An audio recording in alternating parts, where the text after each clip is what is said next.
A minha esposa, o capitão Victor Mendes, um piloto de avião, tem direito a voos gratuitos para os membros da família. No entanto, durante 3 anos seguidos, ele repetidamente me dizia que passava esses bilhetes para um colega de trabalho e pedia que eu não ficasse brava. Até este dia, quando eu estava parada na área de embarque internacional do Aeroporto Internacional de Guarulhos e o vi arrastando uma mala enquanto carregava no outro braço o filho de Bianca Torres. Bianca segurava carinhosamente o braço dele. Pareciam uma família perfeita. Eu não chorei. Também não avancei para fazer um escândalo. Simplesmente me aproximei do balcão de check-in. Abri o aplicativo da companhia aérea no meu telefone e, bem na frente deles, pressionei o botão para revogar a autorização. Surgiu na tela um aviso sobre o cancelamento do desconto para o cônjuge durante este ano. Confirmei a ação. No segundo seguinte, a testa do funcionário atrás do balcão franziu. Enquanto verificava o boarding pass nas mãos de Bianca, ele informou que o status do bilhete com desconto estava cancelado e era necessário nova verificação de identidade. O sorriso congelou no rosto de Bianca. Ela usava um vestido bege e seu cabelo estava elegantemente arrumado. O pequeno menino nos braços de Victor segurava firmemente um brinquedo modelo de avião com detalhes de piloto, e na voz fina da criança, ele perguntava ao pai quando finalmente o avião iria decolar. A palavra pai me perfurou como uma lâmina fina, não muito profunda, mas extremamente precisa. Victor, que até aquele momento conversava com a equipe de solo, virou-se de repente ao ouvir o som da notificação do sistema. Em um instante, empalideceu ao me ver. Eu o encarei calmamente e perguntei se ele não tinha dito que passara os bilhetes para um colega. As pessoas se apressavam ao redor. Os alto-falantes anunciavam o embarque para o voo com destino a Dubai. Victor vestia uma camisa clara. No pulso, brilhava o relógio que eu lhe dera no ano anterior, e em seus braços carregava o filho de outra. Bianca reagiu mais rápido. Apertou mais o abraço na criança, com os olhos cheios de súplica. Começou a implorar que eu não interpretasse mal. Dizia que só estava levando a criança para tratamento médico. E Victor, por pena, decidiu apenas ajudá-los. Olhei o boarding pass dela.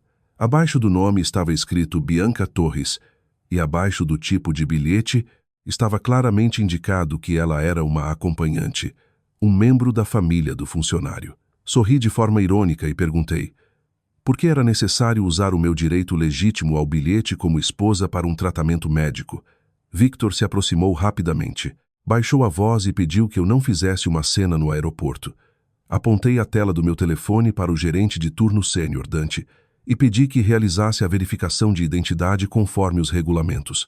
Declarei que eu era a esposa de Victor Mendes, que o slot daquele bilhete estava sendo usado sem a minha permissão e que agora eu o revogava. Victor estendeu a mão para pegar o meu telefone, mas eu recuei um passo. Dante me reconheceu. 3 anos haviam se passado. Eu mesma havia trabalhado como gerente no lounge VIP da mesma companhia aérea para cuidar de Victor em seu horário irregular de voos e da sua mãe doente. Depois pedi demissão e me tornei uma organizadora de viagens independente. Por um momento, o olhar de Dante ficou suave, mas ele se virou profissionalmente para Victor. Exigiu explicação pela violação das regras de identidade para o bilhete com desconto de membro da família. A mão de Victor congelou no ar. A criança nos braços de Bianca, assustada com o ambiente tenso, começou a chorar e gritar que não queria voltar para casa. Queria embarcar no avião. Bianca logo a acalmou enquanto lágrimas escorriam, repetindo que não chorasse. Theo, porque o papai ia resolver tudo. Uma linha tão ensaiada. De repente, lembrei da primavera passada. Eu havia perguntado a Victor para onde voaríamos, usando o slot familiar daquele ano. Eu queria ir para o Rio. Ele respondeu que um colega tinha problema familiar. Por isso passara os bilhetes. Prometeu que teríamos tempo depois. 1 ano antes, era o mesmo colega. E 2 anos antes. Descobri que essa colega se chamava Bianca Torres, e o filho era Theo. Finalmente, Victor recuperou a coragem.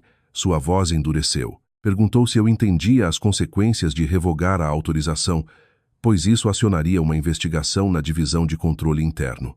Respondi que entendia. Tirei a aliança de casamento e a coloquei na borda do balcão. O som fraco do metal batendo no plástico fez os olhos de Victor se estreitarem. Acrescentei que aquele era exatamente o motivo pelo qual cancelava tudo naquele momento. Dante começou a ligar para o diretor Andrade. Relatava a violação das regras no uso do bilhete familiar pelo piloto Mendes.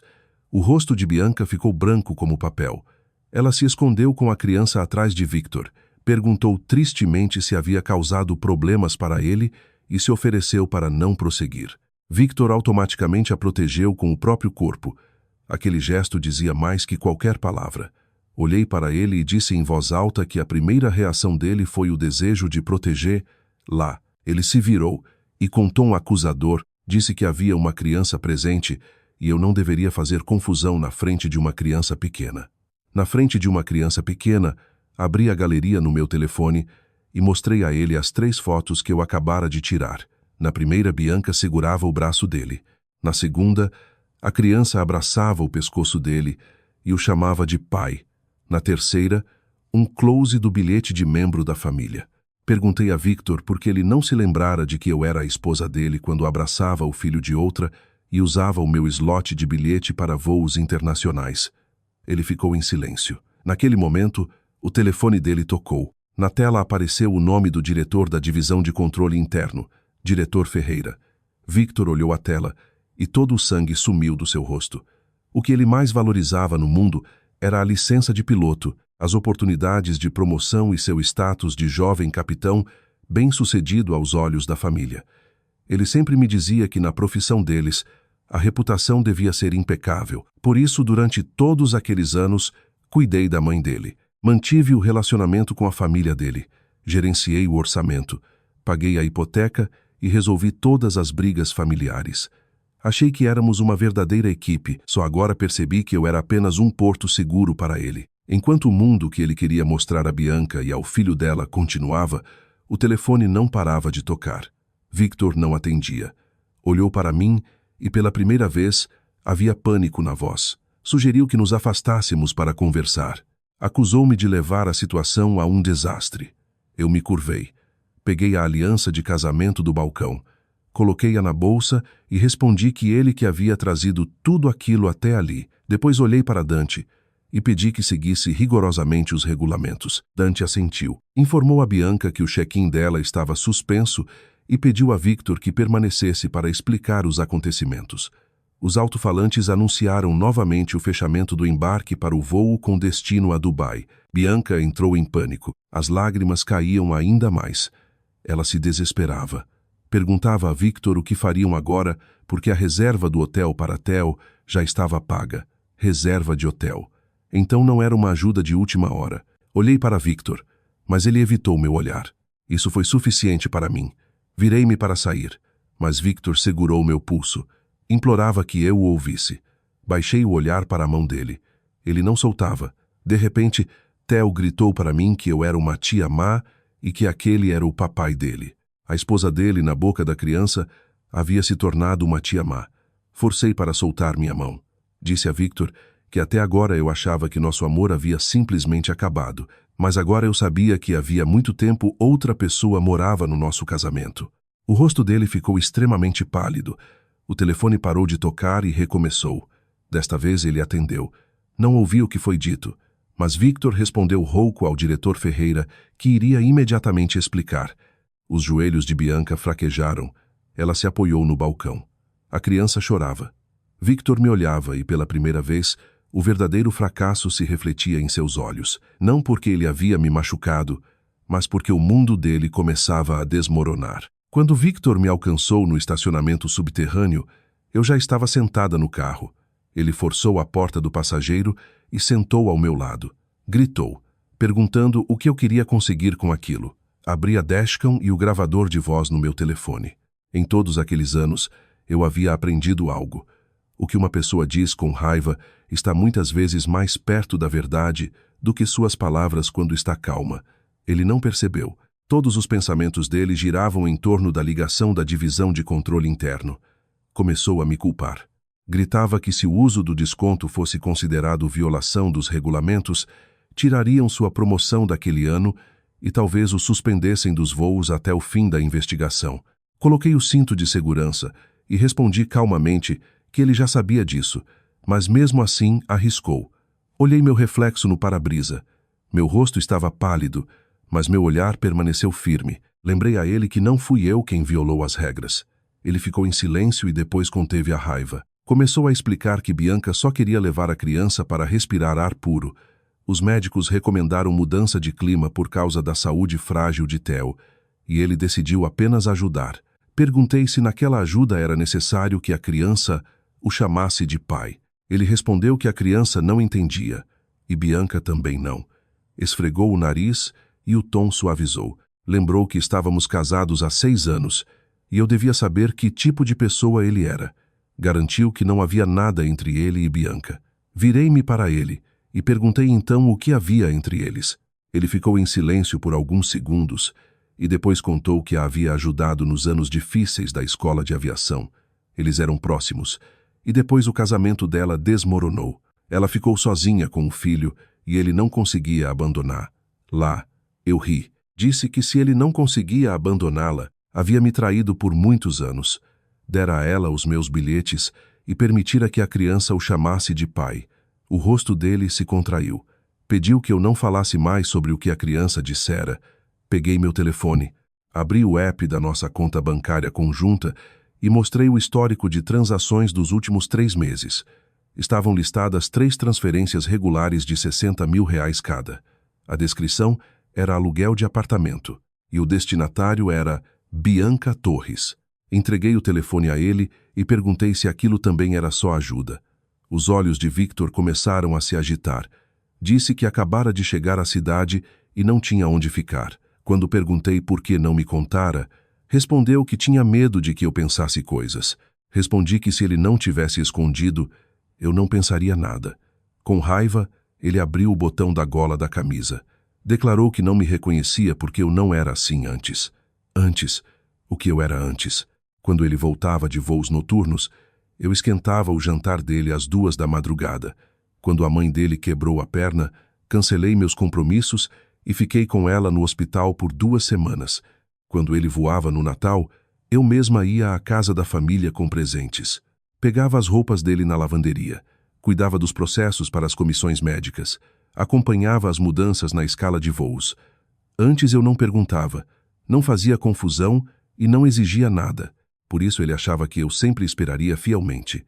Abri o menu de gerenciamento de cartões adicionais da nossa conta conjunta de crédito. O cartão adicional em nome de Bianca fora adicionado no ano anterior, eu nunca o vira. Pressionei o botão de bloquear. Imediatamente o telefone de Victor tocou com notificação do banco. Ao ver, o rosto dele mudou e perguntou: "Por que você fez isso?" Respondi que tinha o direito de reduzir os prejuízos dos nossos fundos compartilhados. Ele disse que o cartão fora dado a Bianca para emergências. Cortei a conversa. Disse que de agora em diante as emergências dele não seriam pagas do meu bolso. Ele me encarou como se estivesse me vendo pela primeira vez e perguntou se eu realmente pretendia ser tão cruel. Olhei pela janela do carro para o lado de fora, ao lado do elevador. Bianca estava lá com a criança nos braços. Não se aproximava. Apenas nos observava com olhos vermelhos. Uma posição muito pensada para conseguir a pena de Victor e não ouvir o que não precisava. Victor também anotou. Abriu rapidamente a porta, deu alguns passos e depois se virou dizendo que eu fosse para casa e conversaríamos à noite. Pediu que eu não aumentasse o problema. Não respondi nada. Ele caminhou rapidamente até Bianca. Theo se jogou no pescoço dele. Com um gesto familiar, Victor pegou a criança nos braços e começou a acariciar as costas dela. Naquele momento, de repente percebi o quanto minha dedicação a tudo aquilo havia sido tola. Lembrei dos acontecimentos. 3 anos atrás. Eu estava grávida de 7 semanas. Victor acabara de ser promovido a primeiro piloto e estava sob forte estresse. À noite, a minha sogra, Dona Carmen, teve uma crise hipertensiva. Eu mesma a levei ao hospital. Corri pelos andares, arrumei documentos, paguei contas. No dia seguinte, comecei a sangrar e o médico me ordenou repouso absoluto na cama. Liguei para Victor. Ele disse que o voo atrasara e chegaria logo após o pouso. Só mais tarde descobri que naquele dia, após o pouso, ele fora para outra ala da maternidade porque Bianca estava dando à luz. Enquanto nosso filho se perdia, ele esperava notícias do lado de fora da porta do quarto de outra. Eu não tinha provas e faltava coragem para perguntar diretamente. Agora, a prova mesma me encontrou. De repente, meu telefone vibrou. Chegou uma notificação do sistema no meu e-mail. Respeitável Elisa Carvalho, o histórico de uso do desconto da empresa para o cônjuge nos últimos 3 anos foi enviado conforme sua solicitação. Abri a lista. Primeira entrada, 1 ano atrás. Istambul. Segunda, no ano passado. Maldivas. Terceira, este ano Dubai. Status bloqueado. Nos comentários sobre o passageiro, vi o nome familiar Bianca Torres. Ano após ano ele dizia que passara os bilhetes para um colega e ano após ano era ela. Baixei o arquivo, salvei no servidor e enviei para meu segundo e-mail. Depois disso, liguei o motor. No retrovisor, Victor olhou. Ao perceber que eu saía, abaixou a criança e deu alguns passos atrás do carro. Não parei. Enquanto saía do estacionamento, vi ele parado com o telefone na orelha. E o rosto dele estava escuro como uma nuvem de tempestade. Certamente a divisão de segurança interna o pressionava novamente. Ao chegar em casa, a primeira coisa que fiz não foi chorar.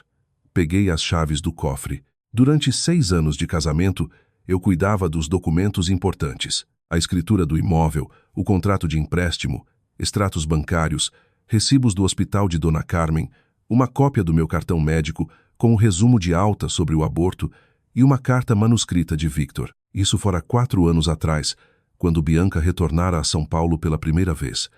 À noite vi no telefone dele uma mensagem dela dizendo que Theo estava com febre e sempre chamava de papai. Victor explicara na época que a criança só precisava de atenção paterna e falava coisas sem sentido. Acreditei para me acalmar. Ele escrevera uma declaração. Prometera que não havia nada entre ele e Bianca além de amizade. Não haveria encontros dos dois sozinhos e nenhuma ajuda financeira. A tinta no papel ainda estava clara. O telefone tocou novamente. Desta vez minha sogra, Dona Carmen. Assim que atendi, ela gritou comigo. Perguntava se eu havia perdido o juízo. Gritava sobre a importância da carreira de Victor e me culpava pela cena no aeroporto. Coloquei a declaração na pasta de documentos e perguntei calmamente se ela sabia sobre Bianca e a criança. A linha ficou em silêncio. Depois ela riu friamente. Disse que tinha pena de Bianca. Era difícil para uma mulher com filho e não havia mal nenhum se Victor a ajudasse. Afinal, nada me faltava. Fechei os olhos. Parecia que todos sabiam. Só eu não sabia. Minha sogra continuava pedindo que eu fosse imediatamente à sede da companhia aérea. Disse que era um mal-entendido e que eu não fosse tão estreita de mente. Acrescentou que, como eu não conseguira dar um neto aos Mendes, não tinha direito de proibir Victor de amar crianças. Minha mão que segurava o telefone endureceu. No dia do meu aborto, Dona Carmen estava ao lado da minha cama no hospital e disse que na fase inicial aquilo ainda não podia ser considerado uma criança. E agora me jogava na cara que eu não dera à luz. Baixinho, disse que de agora em diante eu pararia de pagar pela cuidadora dela. Ela se assustou e pediu que eu repetisse. Acrescentei que os recibos de suplementos alimentares, fisioterapia e presentes para os parentes que ela pedira para pagar no mês anterior seriam transformados em uma conta e enviados a Victor. Ela começou a gritar que eu havia me tornado grosseira, mas eu simplesmente desliguei. Depois abri o laptop e criei uma nova pasta. O nome era composto de 2 palavras: Evidências para o divórcio. Às 8 da noite, Victor ainda não havia voltado. Ele enviou uma mensagem dizendo que a conversa na divisão de controle interno demorara, chegaria tarde e que eu não entrasse em contato com ninguém. O tom não era de marido, mas de uma ordem a um subordinado. Não respondi. Percorri todo o apartamento da entrada ao escritório. Antes, cada canto ali fora arrumado com minhas próprias mãos. Victor gostava de móveis de madeira escura. Fui a 3 showrooms para encomendar. Minha sogra não gostava de cozinha aberta por causa dos cheiros. Instalei uma parede de vidro por minha conta. Quando ele voltava de voos longos, não conseguia dormir. Coloquei cortinas blackout grossas e instalei janelas com isolamento acústico. Mas agora, nesta casa, encontrei pertences de outra mulher. Na prateleira superior do armário de sapatos, havia chinelos de criança com etiqueta. No guarda-roupa do quarto de hóspedes, havia um conjunto de roupas para um menino pequeno. Na gaveta inferior da mesa do escritório, encontrei patches de febre para crianças e cópias da carteira de vacinação. Nome da criança: Theo Torres. Mãe: Bianca Torres. Contato de emergência, Victor Mendes. Relação, pai. Fiquei olhando longamente para aquela palavra, pai. Não era de admirar que a criança a pronunciasse com facilidade. Não era de admirar que no aeroporto Bianca não tivesse tentado se distanciar. Não era a primeira vez que eles brincavam de família perfeita. Era só a primeira vez que meus olhos os pegaram. Tirei foto de cada item, coloquei em sacos zip transparentes para evidência e continuei a busca. Em uma gaveta escondida da estante, encontrei um contrato de aluguel. Endereço: Vila Olímpia, um apartamento de 2 quartos. Locatário: Victor Mendes. Ocupante real: Bianca Torres, Theo Torres. Valor do aluguel: R$6.000. Conta cobrada: nossa conta conjunta. Data da assinatura do contrato: 2 anos atrás. Lembrei longamente que dia era aquele. Aniversário do nosso casamento. Ele prometera jantar comigo, mas no último momento disse que fora chamado para uma reunião urgente dos despachantes. Esperei no restaurante junto à janela das 7 às 10, quando o garçom perguntou se servia o prato principal. Respondi que esperaria mais, e por fim chegou uma mensagem que estava atrasado e eu fosse para casa. Parecia que ele não estava ocupado no trabalho. Estava finalizando o aluguel do apartamento para Bianca. A tela do telefone acendeu. Mensagem de Victor: Dona Carmen disse que você cancelou o pagamento da cuidadora. Elisa, não descarregue sua raiva em uma idosa. Olhei aquelas palavras e sorri. Quando a mãe dele foi hospitalizada, ele estava em viagem. Quando ela fez exames, ele acompanhava o filho de Bianca na vacinação.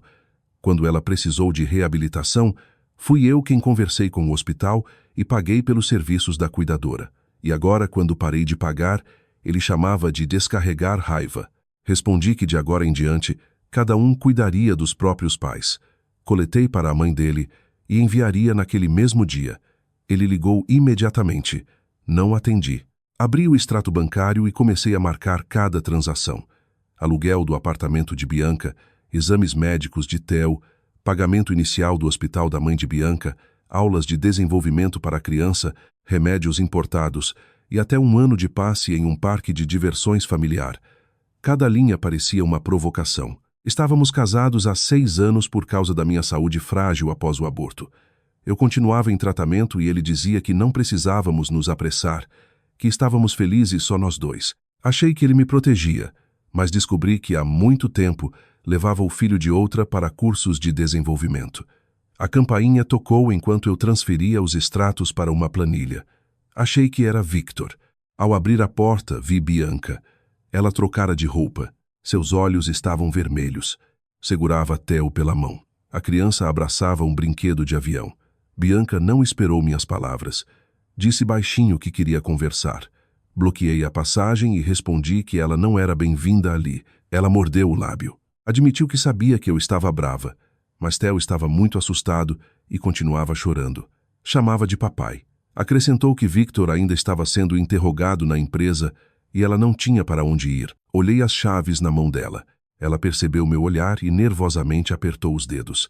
Estendi minha mão. O rosto dela mudou e explicou que eram chaves extras que Victor lhe dera caso Theo piorasse para que pudessem descansar ali. Não disse nada. De repente, Theo gritou para mim que eu era uma tia má e que aquela era a casa do papai dele, e que a mamãe dissera que eles logo morariam ali. Tudo ficou em silêncio. Em pânico, Bianca cobriu a boca da criança. Explicou que eram só fantasias da criança e pediu que eu não levasse a sério. Olhei para ela e respondi que não eram fantasias da criança, mas o que você ensinava a ele. As lágrimas de Bianca escorreram. Ela começou a jurar que não era assim e perguntou por que eu a considerava uma pessoa tão ruim. Implorou por pena. Dizia que era uma mãe solo que não tivera sorte na vida como eu, que tinha marido, apartamento e status. Sorri ironicamente. Meu marido carregava o filho dela. No meu apartamento estavam os pertences deles. Da minha conta eram pagos o aluguel deles e ela ainda tinha coragem de falar sobre status. Ela empalideceu. No segundo seguinte, Bianca soluçou e segurou meu braço. Começou a implorar que eu fosse à companhia aérea e dissesse que era um mal-entendido. Gritou que Victor não podia ser suspenso dos voos, que o céu era a vida dele e se eu o destruísse, ele não aguentaria. Theo se assustou e começou a chorar. No corredor, os vizinhos saíram. O gesto de Bianca era calculado. Ela se mostrava como uma vítima indefesa e eu como uma tirana sem coração. Não pretendia ajudá-la. Apenas levantei a mão e apontei para a câmera de segurança acima da porta. Disse que havia gravação de vídeo e áudio ali. Bianca parou de chorar. Sugeri que parasse de fazer cena, mas falasse mais alto e claro sobre quando ela e Victor começaram a voar usando meu slot. De quem era a criança e por que ela o chamava de pai. Ela secou as lágrimas e se levantou ereta. As lágrimas secaram. Naquele momento, a máscara de mulher frágil caiu. Baixou a voz e sussurrou que eu mesma decidira remover as máscaras. Respondi que foram eles que as removeram. Ela sorriu friamente e disse que me contaria a verdade. Victor nunca te amou acima de tudo. Casou com você porque você era confiável, obediente e adequada ao papel de esposa. Mas, na verdade, ele nunca esqueceu Bianca. Olhou para dentro do apartamento e declarou que em breve aquela casa passaria para ela e Theo. Peguei meu telefone e liguei para um chaveiro. Pedi que viesse imediatamente e trocasse as fechaduras. Ela endureceu. Olhei-a nos olhos e enfatizei cada palavra. Disse que veríamos se ela tinha força suficiente para tomar o apartamento que estava apenas no meu nome. Finalmente o rosto dela se contorceu de raiva. O apartamento fora comprado com o dinheiro dos meus pais que deram a entrada. Na escritura, só meu nome constava. Victor chegou a 1 da madrugada. Parou atrás da porta e digitou o código. O cadeado mostrou o erro. Após 3 tentativas mal-sucedidas, começou a bater e me chamar. Eu estava sentada na sala e não me movia. Antes de o chaveiro sair, deixara as novas chaves na mesa de centro. Guardei apenas uma cópia para mim. As batidas na porta ficaram mais fortes. Ele entendeu que eu trocara as fechaduras. Aproximei-me da porta e disse do outro lado que aquele era o meu apartamento. Houve um segundo de silêncio do outro lado e depois a voz dele ficou triste. Perguntou se eu realmente pretendia levar aquilo tão longe. Abri a porta. Victor estava no batente, a gravata frouxa, olhos vermelhos de falta de sono. Claramente a conversa na divisão de controle interno não fora boa. Ao entrar no apartamento, notou imediatamente na mesa da sala os sacos transparentes com as evidências, chinelos da criança, carteira de vacinação, contrato de aluguel, extratos bancários. O rosto dele escureceu ainda mais. Acusou-me de fuçar nas coisas dele. Respondi que fuçara na minha própria casa. Ele fechou os olhos, respirou fundo e disse que sabia da visita de Bianca. Pediu desculpas pelas palavras. Explicou que se deixara levar pela emoção. Admitiu que ele mesmo dera as chaves e permitira que ela trouxesse a criança para descansar. Acrescentou que eu estava levando muito a sério as coisas ditas pela criança. Deslizei na direção dele a cópia da carteira de vacinação e apontei o espaço para contato de emergência. Victor olhou o papel e uma confusão passou pelo rosto. Começou a explicar que no hospital eles precisavam colocar o pai e Theo não tinha. Por isso fizera aquilo por conveniência. Elogiei sua cautela. Peguei outro documento. Era a declaração manuscrita dele de 4 anos atrás, na qual jurara não ter qualquer relação financeira com Bianca e não se encontrar com ela a sós. Ele olhou a própria letra e ficou em silêncio. Perguntei quanto tempo isso durava. Ele não respondeu. Perguntei de quem era a criança. Ele ergueu a cabeça de repente e declarou que não era dele. Depois perguntei novamente por que a criança o chamava de pai. Repetiu que a criança só precisava de um pai. Olhei-o intensamente e perguntei se ele realmente me achava uma completa idiota. A garganta dele se moveu. Após meio minuto de silêncio, o tom suavizou e admitiu que não estava certo, mas jurou que a relação deles não era tão suja quanto eu pensava. Contou que após o divórcio dela, Bianca estava em má situação. Theo era pequeno e ele decidira apenas apoiá-la. Completei para ele que a apoiara. Dera meu slot de voo da empresa porque ela não podia comprar bilhetes. Ele respondeu. Acusou-me de ser prática e disse que Bianca era diferente. Estivera com ele nas dificuldades da juventude e ele não conseguia ver a vida destruí-la. Não consegui me conter e ri. Ou seja, você não consegue ver a vida destruí-la. Por isso permitiu que ela destruísse a vida da sua própria esposa. Levantei-me e apontei para a pilha de recibos na mesa. Lembrei como eu tirara licença para cuidar da mãe dele. Como dera dinheiro aos parentes dele em casamentos. Como corria com documentos para as comissões médicas de voo dele. Lembrei que a cada retorno dele de um voo longo, havia uma refeição quente e lençóis limpos esperando em casa. Disse que a estabilidade dele dependia apenas do fato de eu carregar nos ombros toda a nossa vida. Um choque passou pelos olhos dele, mas ele rapidamente manteve a compostura. Colocou de volta a máscara de calma e sentimento de razão. Sugeriu que parássemos de nos machucar. Disse que o mais importante agora era resolver o problema na divisão de controle interno. Se eu assinasse uma declaração dizendo que sabia da transferência do slot e que o incidente no aeroporto fora apenas uma briga familiar, o caso seria encerrado. Pegou de sua pasta um papel intitulado Registro Oficial de Explicação. Peguei o documento. Estava escrito que eu, Elisa Carvalho, confirmava que sabia e concordava que meu marido Victor Mendes passasse o desconto da empresa para membros da família à sua amiga Bianca Torres e ao filho dela. O incidente no aeroporto fora supostamente causado por um mal-entendido que levara à revogação da autorização no sistema. Havia também uma frase dizendo que eu estava disposta a cooperar para resolver os efeitos do incidente. Após ler, sorri com pena. Ele pediu que eu assumisse a culpa para mostrar tudo como meu escândalo no aeroporto. Ficou em silêncio. Joguei o papel na mesa e perguntei quem escrevera aquilo. Victor não respondeu. Olhei o Staitugora eletrônica na parte inferior da página. Havia um esboço de assinatura Elisa Carvalho. Não era minha letra, embora quase semelhante. Depois lembrei dos logs do sistema dos últimos 3 anos. Em todos os lugares constava a permissão da esposa. Eu nunca verificara porque confiava nele. Agora ficara claro que nunca houvera minha permissão. Tirei foto do documento. Victor franziu a testa e perguntou por que eu fazia aquilo. Respondi que era para evidência. Ele estendeu a mão para pegar o papel, mas eu o guardei na pasta. Olhei-o diretamente nos olhos e perguntei se ele falsificara minha assinatura.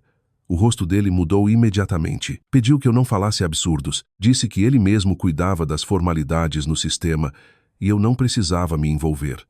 Fechei o zíper da pasta e respondi que antes eu não me envolvia, mas agora verificaria tudo profundamente. Victor me encarou. No olhar dele havia raiva misturada com pânico. Perguntou se ainda havia sentido em tudo aquilo porque estávamos casados há 6 anos. E se realmente por causa de alguns bilhetes e dinheiro eu estava disposta a destruir a vida dele. Respondi que não era sobre os bilhetes, mas sobre ele trazer outra mulher e o filho dela para o nosso casamento. Cansado, ele caiu no sofá e perguntou o que eu realmente queria. Fiquei em silêncio.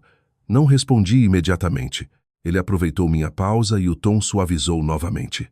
Disse que sabia que era difícil para mim apagar tudo. Após tudo que passamos, sugeriu que parássemos ali. Soltei um suspiro. Bloqueei os cartões. Troquei as fechaduras. Olhei para ele. Ele realmente achava que eu estava apenas tendo um ataque. Tinha medo do divórcio. E se ele cedesse, eu reconstruiria este vaso quebrado. Peguei meu telefone e abri a conversa com minha advogada, Marta, em um app de mensagens. Escrevi que estava livre no dia seguinte e queria consultar sobre divórcio, considerando transferência de bens, falsificação de assinaturas e violação de regulamentos de trabalho. Em menos de 1 minuto, Marta respondeu que eu fosse às 9 da manhã e levasse todas as evidências. Mostrei a tela a Victor. O rosto dele escureceu. Entendeu que eu não estava brincando. Assenti. Naquele momento, no corredor, ouviu-se o som do elevador. Entrou no apartamento minha sogra, Dona Carmen, e atrás dela a irmã de Victor, Diana Mendes.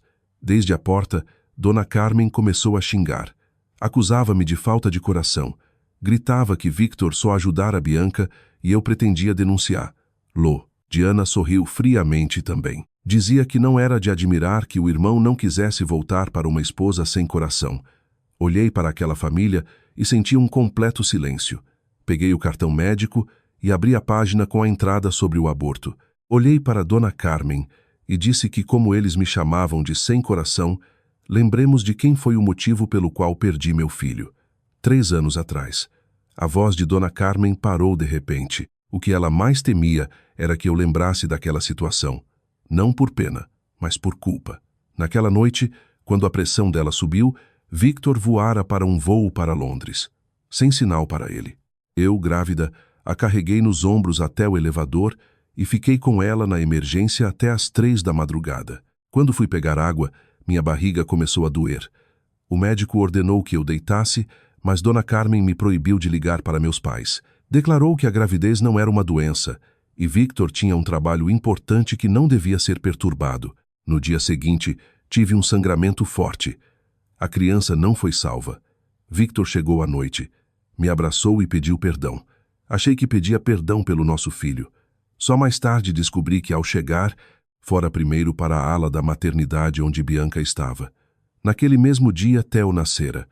Agora, Dona Carmen estava no meio da minha sala, alternando entre empalidecer e corar. Diana, que não sabia dessa história, acenou a mão com irritação. Dizia que o aborto não era culpa da mãe dela. Coloquei o cartão na mesa e concordei que não era culpa dela. Depois olhei para Victor e disse que ele sabia muito bem onde estava naquele dia. Victor empalideceu. Dona Carmen imediatamente ergueu a voz. Pediu que não mexêssemos no passado e mudou o assunto para Theo. Declarou que a criança era maravilhosa e não havia mal nenhum se ela chamasse Victor de pai, porque eu mesma não conseguia ter filhos. A sala ficou em silêncio.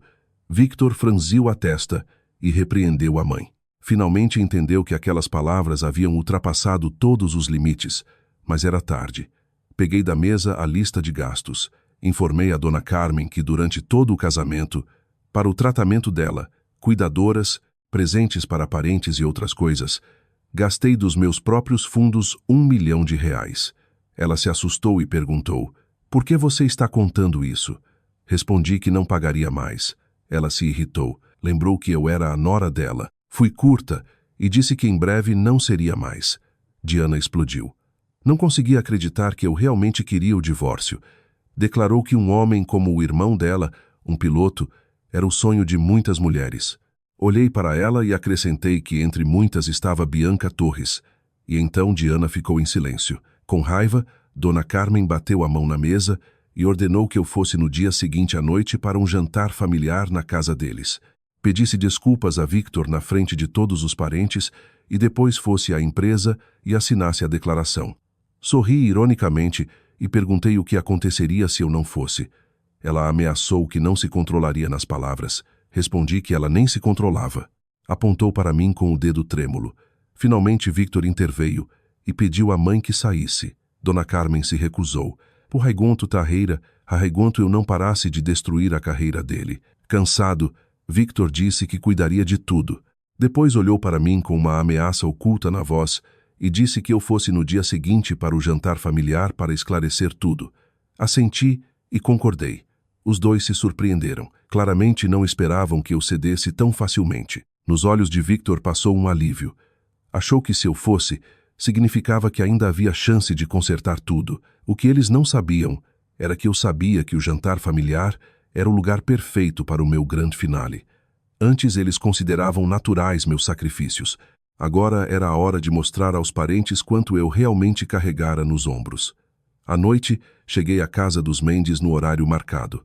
A sala estava cheia de gente. O tio de Victor, a tia, primos, todas as pessoas que durante muitos anos Dona Carmen se orgulhava do filho piloto. Bianca também estava lá, sentada ao lado de Dona Carmen, usando um suéter simples claro. Segurava Theo no colo. De longe, parecia a verdadeira nora. Ao entrar, todos me encararam. Dona Carmen disse friamente que eu me sentasse. Não me sentei. Coloquei minha bolsa em uma cadeira. Ao me ver, Theo abraçou Bianca e disse que a tia má chegara. Os parentes se entreolharam. Bianca rapidamente disse à criança para não me chamar assim, mas nem tentou explicar a ele quem eu era. Victor se levantou e sugeriu que comêssemos primeiro. Olhei a mesa. Estava cheia de vários pratos. 3 deles eu sempre cozinhava quando ia à casa deles. Agora Bianca os servira. Dona Carmen elogiou Bianca pelo talento na cozinha. Fez um comentário para que eu ouvisse que, com o passar dos anos, o coração de algumas pessoas só endurece. A esposa do tio concordou, dizendo que em um casamento a mulher precisa saber perdoar e ajudar amigos. É uma coisa pequena. A tia acrescentou que uma criança é só uma criança, e por ela chamar Victor de pai algumas vezes, ninguém tomaria meu lugar. Bianca baixou a cabeça. Lágrimas caíram no prato dela e começou a se culpar por permitir que Theo, se aproximasse demais do tio Victor. Victor franziu a testa e pediu que ela não dissesse aquilo. Olhei toda a mesa. Ótimo, todos estavam completos. Peguei um caderno com cálculos e o coloquei no centro da mesa. Disse que, como todos estavam ali, resumiríamos tudo. O rosto de Dona Carmen mudou e perguntou o que eu planejava agora. Empurrei o caderno para a frente do tio. Declarei que era uma lista dos meus gastos com a família Mendes em 6 anos. Tratamento da sogra, presentes, pagamento dos estudos de Diana no exterior, reformas nesta casa. Total mais de 1 milhão. Diana se levantou, chamou-me de mentirosa e declarou que os estudos dela foram pagos pelo irmão da própria conta. Empurrei sobre a mesa uma cópia do extrato bancário que claramente mostrava que o dinheiro fora transferido da minha conta para a da irmã. Ela empalideceu. Depois peguei a segunda pasta. Declarei que eram as transferências de Victor para Bianca e o filho dela para apartamento, cuidados médicos, aulas de hobbies, viagens e mesada. Total 2 milhões. A sala ficou em silêncio. Dona Carmen tentou salvar a face. Disse que Victor tinha direito de gastar o próprio dinheiro com quem quisesse. Ergui o olhar para ela e respondi calmamente que em um casamento a renda é patrimônio compartilhado e ele não tinha direito de transferir durante muitos anos sem que eu soubesse. O tio tossiu. As palavras sobre perdão pararam na garganta dele. A tia também ficou em silêncio. Os parentes não eram burros. Antes achavam que aqueles gastos não afetavam seus próprios bolsos. Finalmente, peguei o cartão médico e o joguei na mesa. Abri a página com o diagnóstico. Disse em voz alta que 3 anos atrás, na 7ª semana de gravidez, perdi meu filho enquanto salvava minha sogra de uma crise hipertensiva. E Victor, após o pouso do voo, não veio para mim no hospital, mas para a ala da maternidade onde Bianca dava à luz. Bianca ergueu a cabeça de repente. Victor se levantou. Gritou meu nome. Encarei-o diretamente e perguntei se ele era tão covarde assim. A respiração dele estava pesada. Os lábios de Dona Carmen tremiam. Ela implorava que eu me calasse. Peguei os recibos de táxi e contas do hospital. Os horários e datas coincidiam. A sala ficou tão silenciosa que só se ouvia o choro baixo de Theo. O olhar dos parentes para Bianca mudou. 1 minuto antes ela era uma mãe solo digna de pena, e agora se tornara uma mulher sob cuja porta o marido de outra esperava enquanto a esposa perdia o filho. O rosto de Bianca ficou branco como papel. As lágrimas voltaram a escorrer de seus olhos. Começou a explicar que naquele dia ela não tinha companhia. Cortei-a. Perguntei se isso significava que era obrigação do meu marido acompanhar lá. Ela não teve o que dizer. Victor contornou a mesa. Aproximou-se de mim e falou baixinho entre os dentes para eu parar. Respondi que não pararia. Coloquei na mesa um rascunho da petição de divórcio. Disse a Victor que no dia seguinte, às 9 da manhã, ele fosse ao tribunal de família. Se não, eu entraria com o processo sem tentativa de acordo. Dona Carmen gritou que não permitiria o divórcio. Olhei para ela e respondi que não precisava da permissão dela. Após dizer isso, peguei minha bolsa e caminhei para a saída. Victor correu atrás de mim, no portão. Segurou minha mão. O ar da noite estava muito frio. Pela primeira vez, havia súplica na voz dele. Perguntou se eu realmente queria destruir nossa família. Olhei para ele e respondi que ele e Bianca haviam destruído esta família há muito tempo. No dia seguinte, às 9, Victor não apareceu no tribunal. Esperei 20 minutos e recebi uma mensagem dele dizendo que fora chamado pela divisão de controle interno para uma conversa e discutiríamos o divórcio mais tarde. Após ler, fui direto à sede da companhia aérea. A sala de conferências do diretor Andrade ficava no 12º andar. Ao entrar, Victor estava sentado à esquerda e Bianca ao lado dele, agora sem a criança. Ao me ver, ela baixou os olhos. Fingia estar triste com o mundo inteiro. O diretor Andrade se levantou e agradeceu minha presença. Assenti. O rosto de Victor escureceu, os dentes rangeram. Disse que pedira que eu esperasse notícias e não fosse ao tribunal. Respondi que não tinha outra escolha senão vir. Sussurrou que aquele era o trabalho dele e eu não devia misturar problemas pessoais. Contestei. Lembrei que o sistema de bilhetes com desconto era regulamento da empresa dele e usar meu slot para os voos de Bianca não era apenas um problema pessoal. Andrade tossiu e informou que convidara ambas as partes para esclarecer 3 questões. Primeira, se Bianca tinha direito a um voo com desconto. Segunda, se eu sabia e concordara. Terceira, se nos últimos 3 anos houvera violações no sistema de autorização. Os dedos de Victor se fecharam em um punho. Bianca falou primeiro. Garantiu ao diretor que não sabia das regras rigorosas. Disse que Victor lhe assegurara minha permissão e só por isso decidira. Queria economizar nos bilhetes para si e para o filho. Pesava cada palavra. Transferia toda a culpa para Victor e me mostrava como uma histérica que mudara de ideia no último momento. Andrade olhou para mim e perguntou se eu sabia. Respondi que não. Coloquei na mesa os impressos do e-mail. Expliquei que durante todos aqueles 3 anos, Victor me fizera acreditar que passava o slot para um colega. Eu não recebera qualquer aviso e não assinara qualquer permissão. Victor imediatamente interrompeu, declarando que ele sempre cuidava dos papéis porque eu não entendia daquilo. Sorri ironicamente e respondi que o fato de eu não entender não significava que eu concordara. Andrade assentiu e pediu aos funcionários que mostrassem os logs do sistema no projetor. Na tela apareceu que todo ano a aprovação do slot era feita do mesmo endereço de rede único do computador no trabalho de Victor. Mostraram também o arquivo na tela. À primeira vista, parecia meu nome, mas eu sabia que era falsificado. Na noite anterior, Marta me aconselhara a solicitar análise de um grafólogo e verificar o dispositivo de onde o arquivo fora enviado. Peguei a declaração original de 4 anos atrás. Informei que era a letra de Victor, e abaixo estava minha assinatura real como testemunha e sugeri que comparassem. Andrade pegou o documento e olhou para Victor. O rosto de Victor endureceu. Bianca entrou em pânico e perguntou a Victor se ele não resolvera aquilo. Todos na sala olharam para ela. Ela imediatamente percebeu que dissera uma palavra a mais. O rosto de Victor ficou negro como piche. Não deixei o momento passar e perguntei a Bianca o que ela realmente queria dizer. Ele resolvera a falsificação da minha assinatura ou o status dele. As lágrimas voltaram a escorrer dos olhos dela. Perguntou por que eu era tão cruel. Afinal, só confiara em Victor. Suspirei e respondi que uma vez também confiara nele. A sala de conferências ficou em silêncio. Andrade me aproximou um documento. Era um registro de explicação escrito por Victor. O texto era quase idêntico ao do dia anterior, só mais polido. Supostamente eu sabia da situação. No aeroporto houvera uma briga familiar e agora eu estava disposta a retirar minhas reclamações. Abaixo era necessária minha assinatura. Victor me olhou. Na voz dele havia súplica. Pediu que eu assinasse. Prometeu que discutiríamos o divórcio e ele pagaria quaisquer danos, desde que não deixasse mancha nos registros dele. Olhei para ele.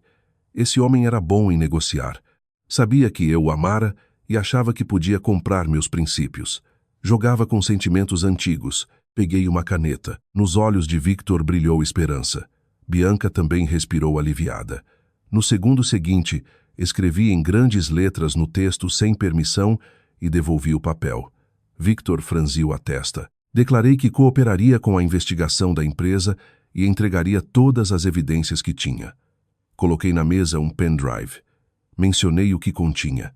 Extratos bancários de 3 anos. Histórico de reservas de bilhetes com desconto. Fotos do aeroporto. Um vídeo onde Bianca segurava as chaves do meu apartamento e uma gravação de áudio onde Victor pedia que eu assinasse uma explicação falsa. Victor se levantou de repente. A cadeira bateu no chão. Ficou com raiva por eu tê-lo gravado. Disse friamente que, como ele tentara me usar como bode expiatório, eu tinha a obrigação de me proteger. Os lábios de Bianca empalideceram. Andrade ordenou firmemente a Victor que se sentasse. Victor não se sentou. Encarou-me sem piscar. No olhar dele havia raiva, choque e algo que eu nunca vira antes. Medo. Finalmente entendeu que eu não estava fazendo cena. Realmente não pretendia encobri-lo. A reunião durou 1h30. No final, o diretor anunciou que até o fim oficial da investigação, o capitão Mendes estava suspenso dos voos e aguardava instruções adicionais. Victor estava no corredor como se tivessem tirado sua espinha. Bianca chorava e puxava a manga dele. Pedia desculpas por tê-lo envolvido.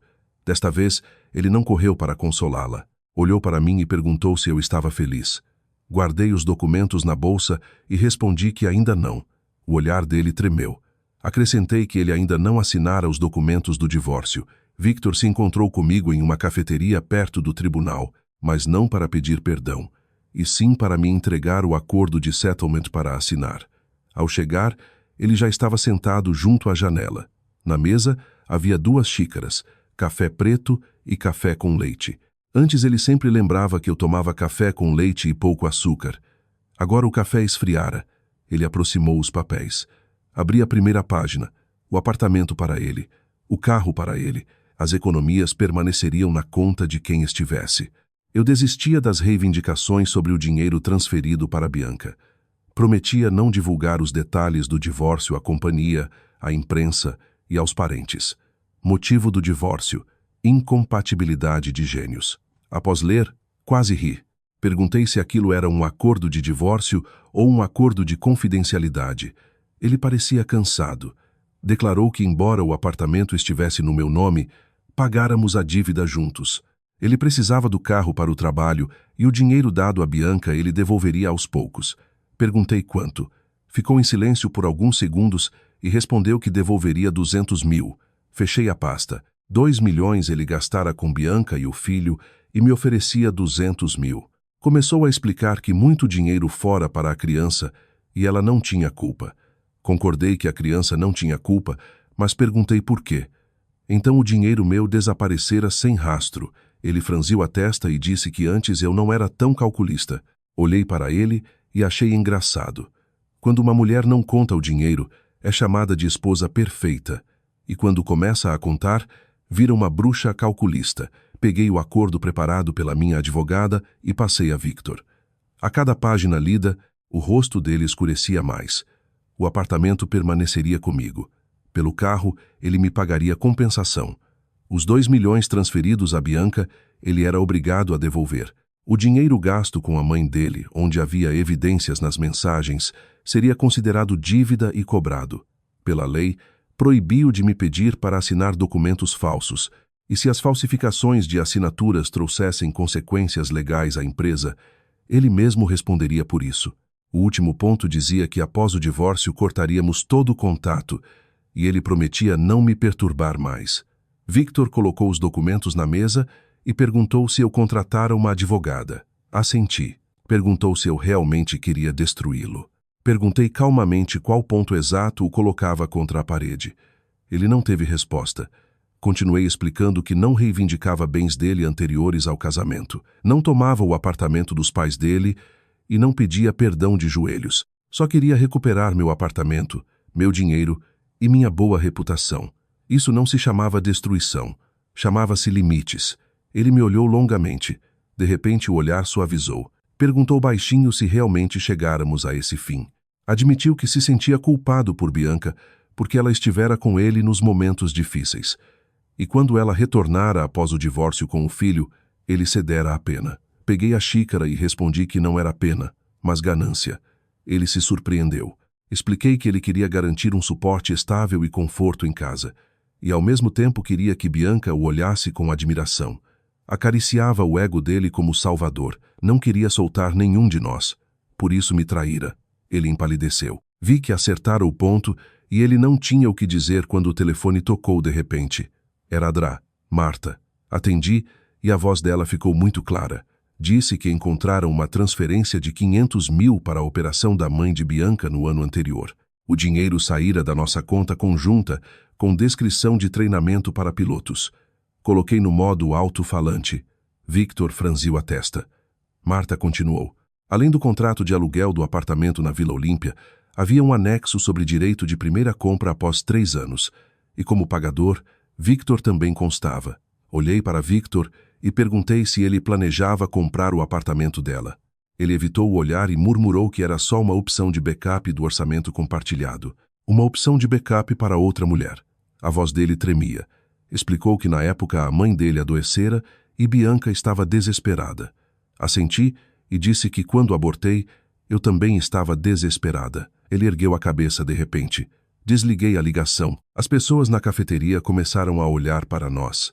Victor baixou a voz e pediu que eu não colocasse tudo no mesmo cesto.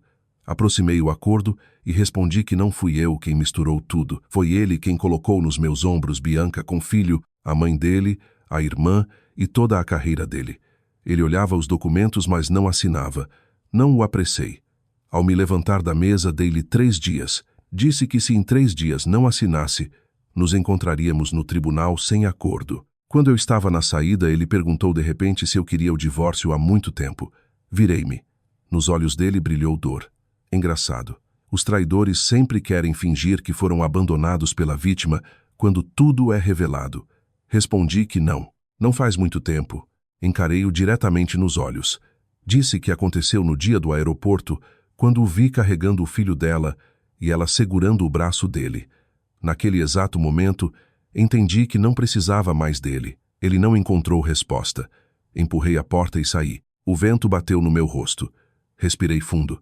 O telefone tocou novamente. Número desconhecido. Atendi e uma voz feminina estridente na linha gritou que era a mãe de Bianca, Dona Terezinha, e que eu seria punida por destruir a família deles. Parei. Parecia que para a mãe de Bianca eles eram uma família há muito tempo. Não pretendia brigar. Apenas perguntei se ela sabia de qual conta foram pagos os 500 mil para a operação dela no ano anterior. A mulher ficou em silêncio. Aconselhei-a a preparar o dinheiro para a devolução e desliguei. Passado algum tempo, Bianca começou a postar mensagens emotivas na internet. As manchetes eram chocantes. Uma mãe solo levando o filho doente para tratamento e humilhada em público pela esposa do piloto. A criança soluçando. Ela não citava nomes, mas anexava fotos borradas do aeroporto. Eu estava lá ao lado do balcão de check-in. Bianca chorando com o filho e Victor os protegendo com o próprio corpo. O ângulo escolhido era perfeito. Eu parecia uma bruxa e ela uma vítima inocente. A sessão de comentários explodiu. Alguns escreviam que a esposa legal enlouquecera de vez porque a criança não tinha culpa.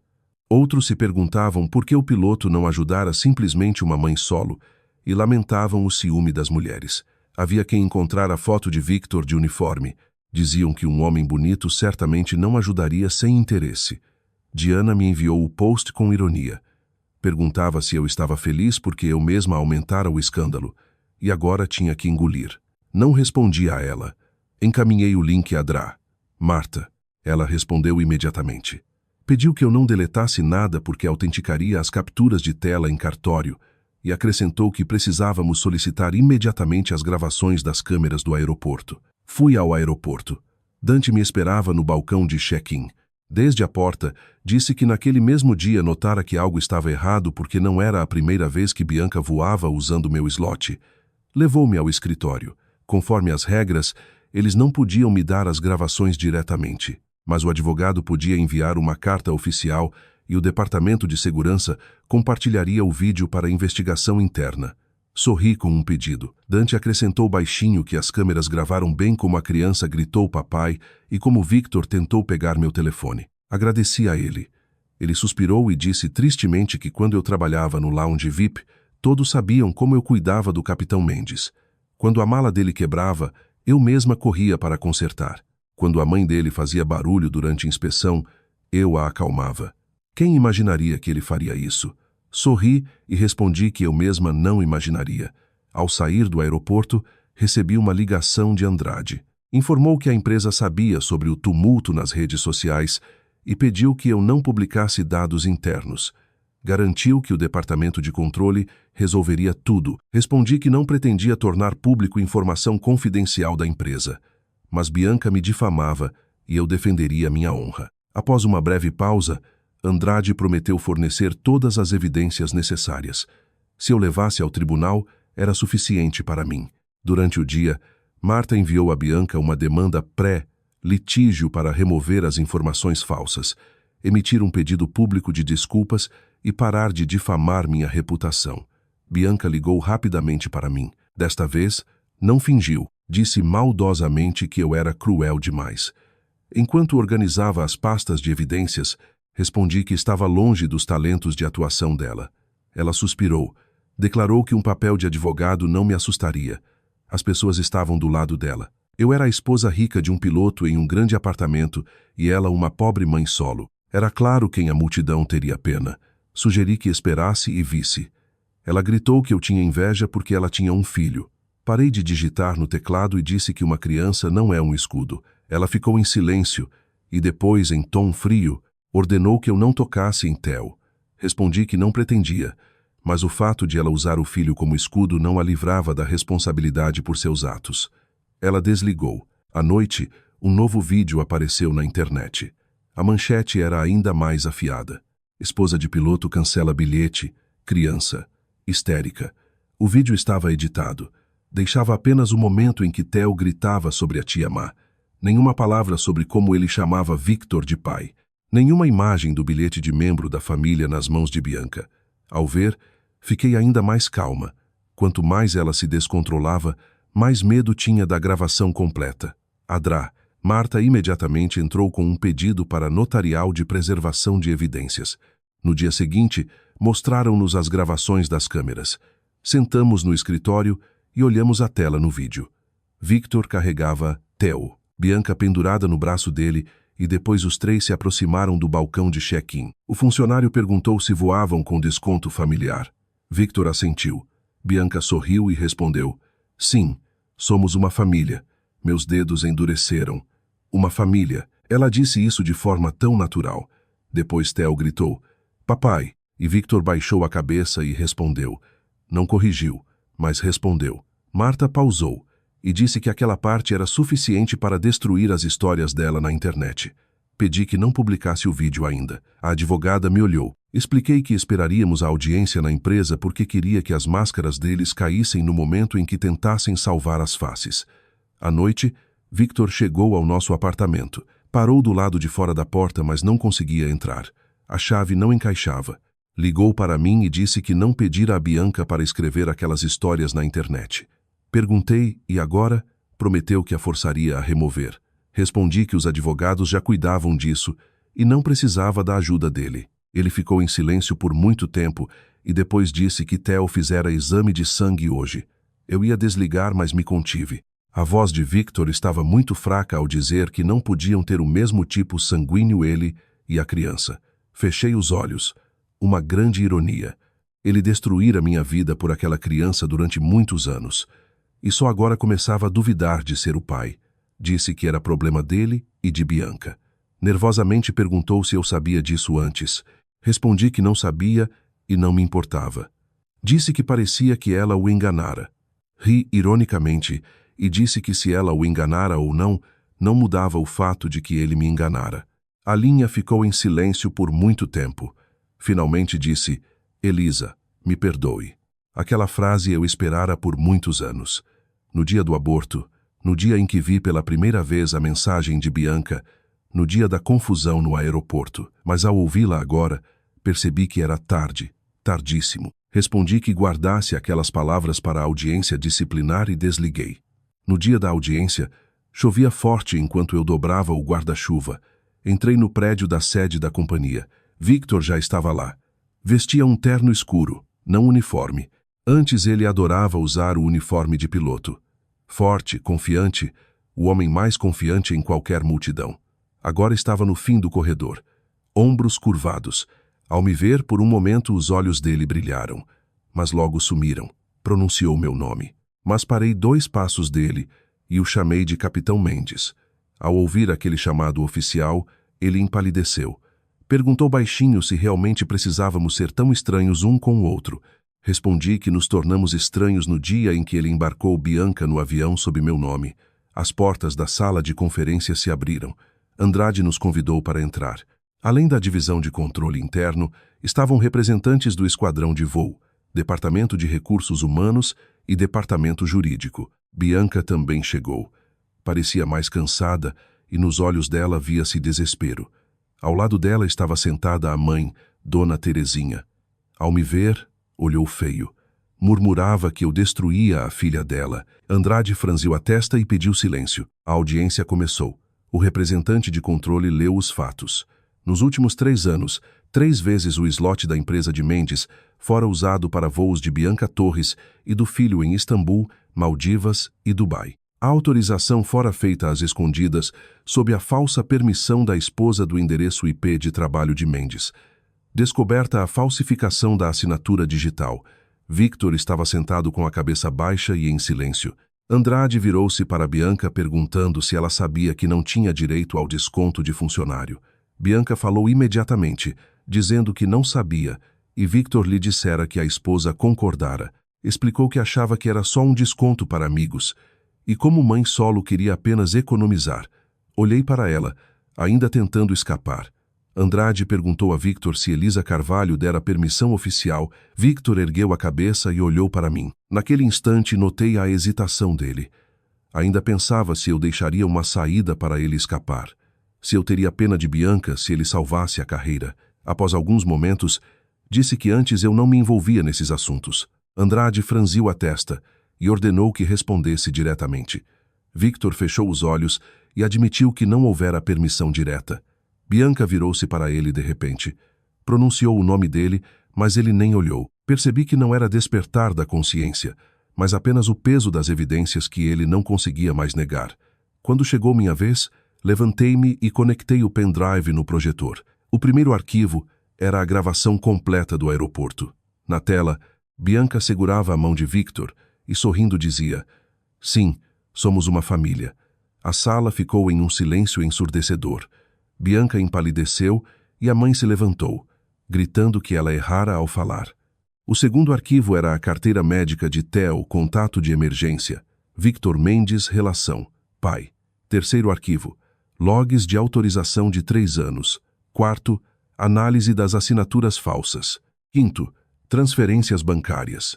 Sexto, o contrato de aluguel do apartamento e recibos para pagamento da operação de Dona Terezinha. A cada novo slide, o rosto de Victor ficava mais cinza. No início, Bianca chorava e depois as lágrimas secaram. No final, toquei a gravação do gravador na cafeteria, onde a voz de Bianca pedia que eu retirasse o caso, removesse as evidências e desistisse das minhas reivindicações. Quando a gravação terminou, só se ouvia o som da chuva fora da janela. Andrade olhou para Bianca e perguntou se ela tinha algo a acrescentar. Os lábios dela tremiam. Enquanto explicava que fora forçada a fazer aquilo, estava com medo. Sozinha com o filho e sem outra escolha. Falei. Disse que o fato de ela não ter escolha não lhe dava o direito de usar meu nome, meu dinheiro e meu casamento como uma tábua de salvação.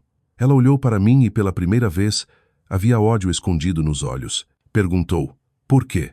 Eu tinha tudo. Eu não podia simplesmente deixar passar essa situação. Respondi calmamente que era porque eles não haviam tirado o suficiente de mim. Ela se surpreendeu enquanto eu continuava. Disse que eles tiraram minha confiança, minha família, o lugar que deveria ser para meu próprio filho e o respeito principal que era devido por 6 anos de casamento. Victor ergueu a cabeça de repente, mas não olhei para ele. A audiência durou até a tarde. Andrade anunciou a decisão preliminar. Mendes foi suspenso de suas funções como piloto até o fim da investigação por falsificação de assinaturas, violação de ética profissional e ocultação de fatos. O caso foi passado ao departamento jurídico para Bianca Torres, proibida de usar qualquer privilégio da companhia e ordenada a pagar os danos. Ao ouvir sobre a suspensão, Victor se apoiou na mesa. Era o que ele mais temia. O voo era a honra dele. Mas não sentia alegria. Tudo só esclarecia aos poucos. Após a reunião, Bianca correu até mim perguntando se eu estava feliz que Victor fora suspenso. Respondi que ele fora suspenso porque violara as regras, não por minha suposta felicidade. A mãe dela também avançou com insultos. Gritava o que aconteceria com Bianca e o pequeno Theo. Recuei um passo e Adrá. Marta me protegeu, avisando que a qualquer tentativa de agressão chamaria a polícia. Depois Victor interveio. Olhou para Bianca e em voz rouca ordenou que parasse. Bianca se surpreendeu. Perguntou por que ele gritava com ela. Cansado, perguntou se ela ainda achava que tudo era culpa minha. Entre lágrimas, perguntou quem mais tinha culpa. Victor lembrou tudo a ela. Perguntou se ela o forçara a fazer algo porque ele mesmo escolhera o apartamento, organizara as viagens e gostara quando Theo o chamava de pai. Aquelas palavras perfuraram Bianca como uma faca. Percebeu que revelara sua manipulação, mas era tarde. Parei de olhar para eles. Ao sairmos do prédio, a chuva parara. Marta perguntou se levaríamos o caso ao tribunal regional. Assenti. O divórcio se tornou uma tarefa mais prática do que eu esperava. Sem cenas de filme. Só pilhas de planilhas, recibos e verificações. Marta explicou que, como não tínhamos filhos e o apartamento fora comprado por mim antes do casamento, Victor só receberia uma pequena parte dos pagamentos conjuntos da dívida. A chave era cobrar dele os milhões que ele ocultamente retirara do orçamento compartilhado para Bianca. Assente. Acrescentei que só tomaria o que era legalmente meu. Quando Victor recebeu a intimação, ligou para mim várias vezes. Não atendi. Enviou uma mensagem longa de várias telas. Escreveu que sabia que agora todas as palavras eram inúteis, mas realmente não queria me machucar. Explicou que se confundira com o passado e se tornara refém da situação de Bianca. Acreditara que controlaria tudo e no final machucara todos nós. Respondi brevemente que nos veríamos no tribunal. Uma semana antes do julgamento, chegaram os resultados do teste de DNA. Theo não era filho de Victor. Soube disso não de outra pessoa, mas do próprio Victor.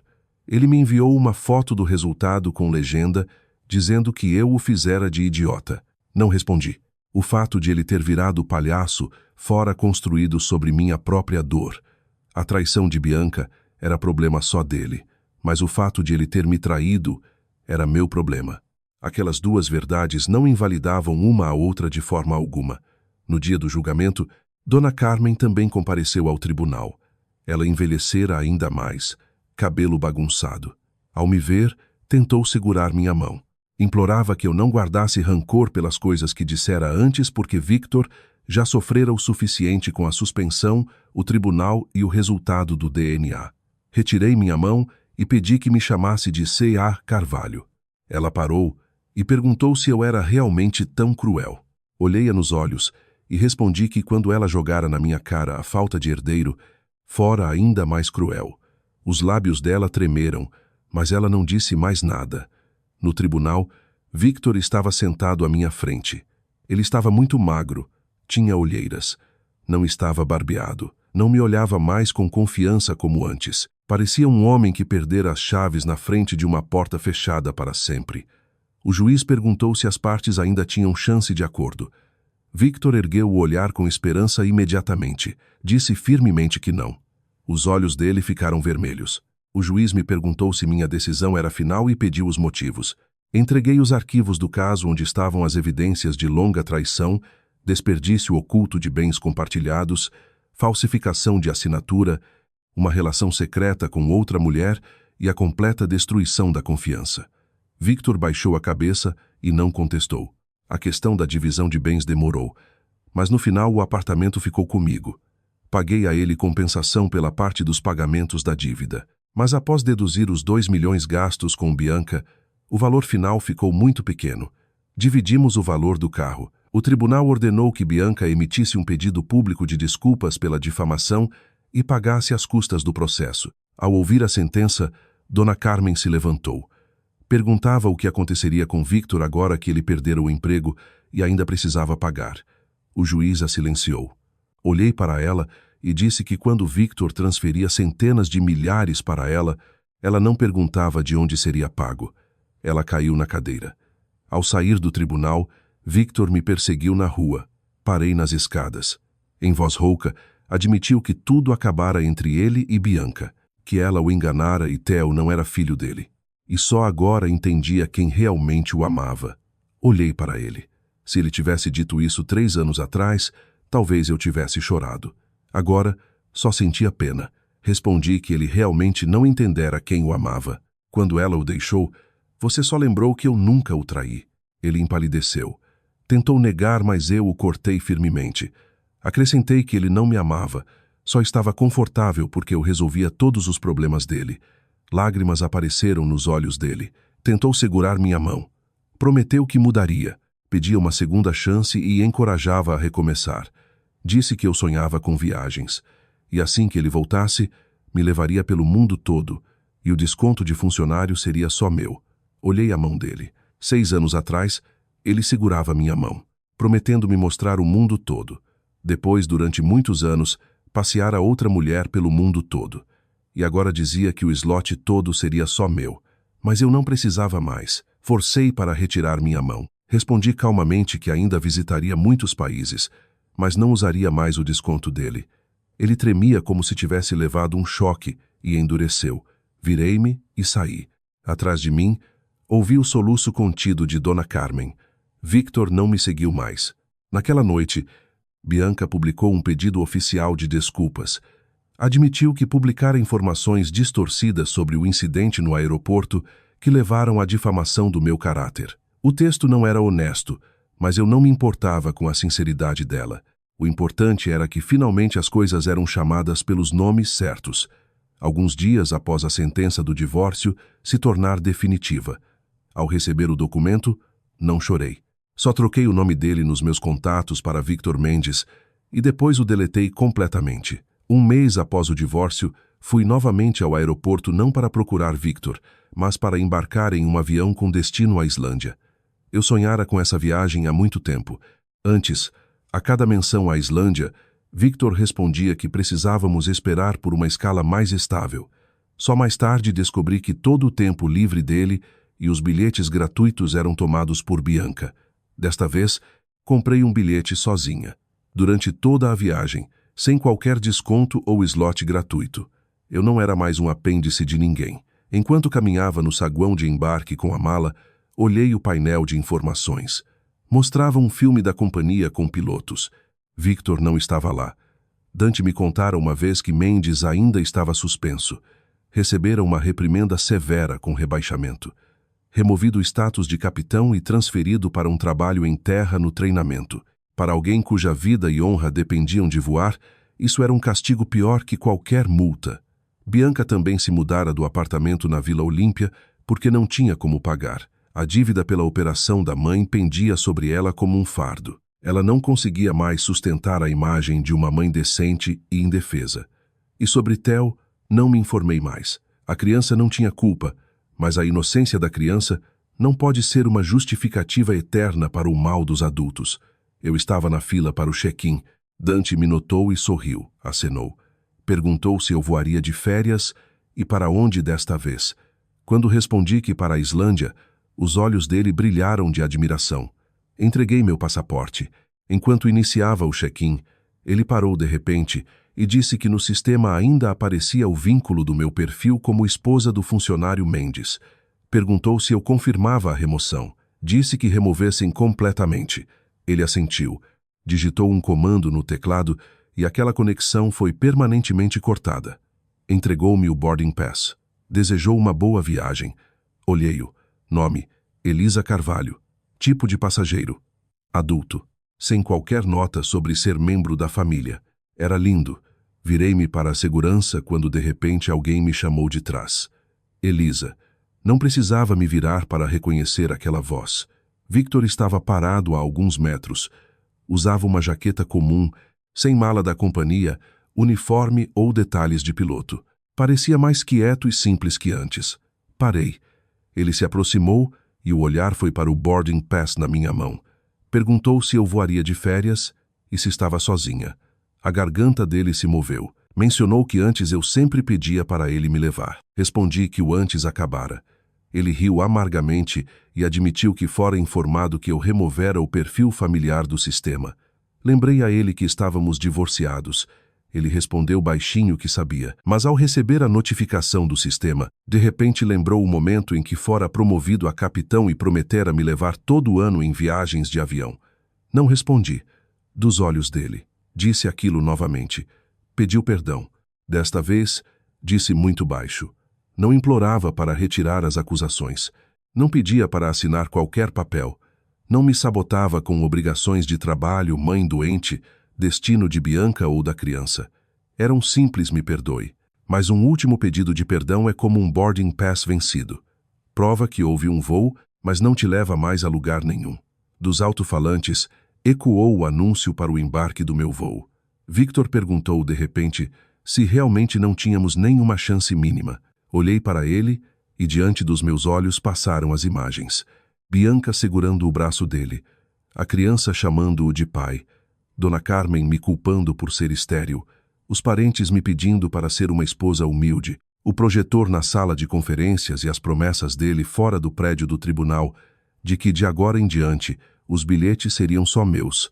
Sorri e disse que até agora ele não entendera nada, nada mesmo. Expliquei que não saí para forçá-lo a se arrepender.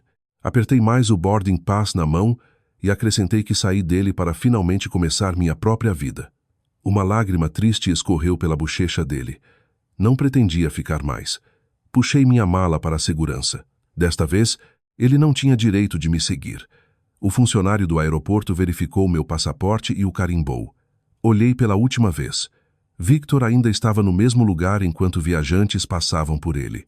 Antes ele caminhava no aeroporto como um rei dos céus e agora se tornara um homem permanentemente deixado no passado. Tirei os olhos dele e caminhei pelo corredor.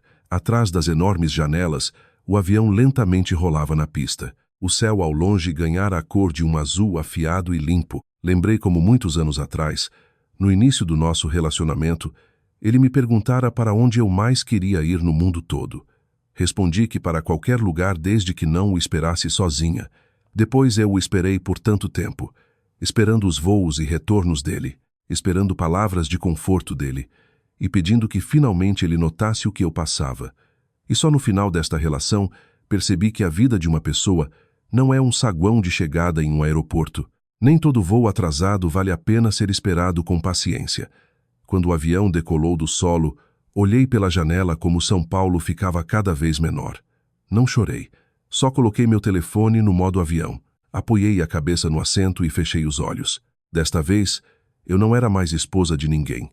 Não pertencia à família de ninguém e não era um porto seguro de ninguém. Finalmente eu era apenas Elisa Carvalho, e este bilhete era meu passaporte para redescobrir meu próprio mundo.